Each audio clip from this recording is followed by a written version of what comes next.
I was 13 when I first got access to a computer. My parents bought me a Macintosh in 1984 when I was 8 years old. I was in 6th grade. I learned to code in college. Freshman year, first semester, intro to computer science. I wrote a program to play tic-tac-toe. I think it was pretty humble beginnings. I think the first program I wrote asked things like, what's your favorite color? Or how old are you? I first learned how to make a green circle and a red square appear on the screen. The first time I actually had something come up and say, hello world, and I made a computer do that. It was just astonishing. Learning how to program didn't start off as wanting to learn all of computer science or trying to master this discipline or anything like that. It just started off because I wanted to do this one simple thing. I wanted to make something that was fun for myself and my sisters. And I wrote this little program and then basically just add a little bit to it. And then when I needed to learn something new, I looked it up either in a book or on the internet and then added a little bit to it. It's really not unlike kind of playing an instrument or something, or playing a sport.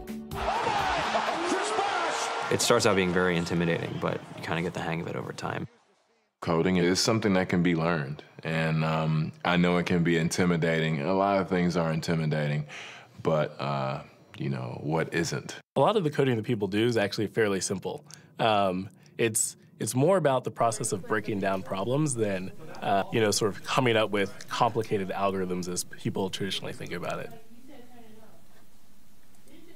You don't have to be a genius to know how to code. You need to be determined. Addition, subtraction, that's about it. You should probably know your multiplication tables.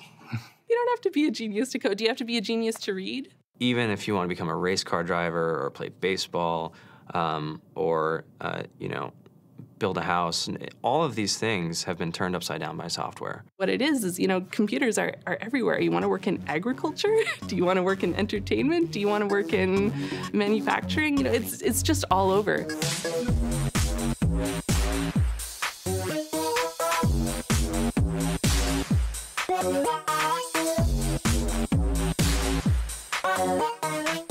Here we are, 2013.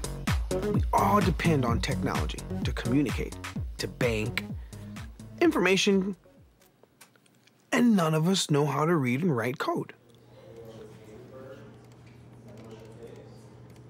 When I was in school, I was in this after-school group called the Whiz Kids. And when people found out, they laughed at me and, all these things. And I'm like, man, I don't care. I think it's cool. And, I'm learning a lot. And some of my friends have jobs.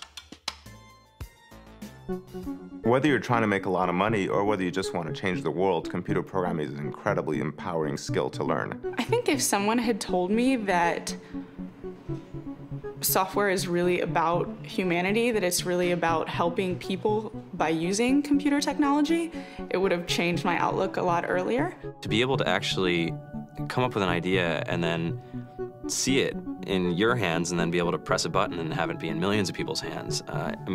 I think we're the first generation in the world that's really ever had that kind of experience.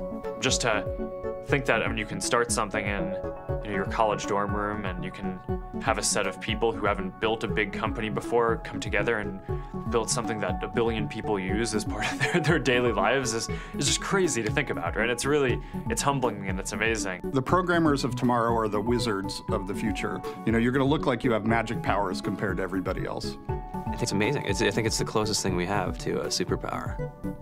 Great coders are today's rock stars. That's it.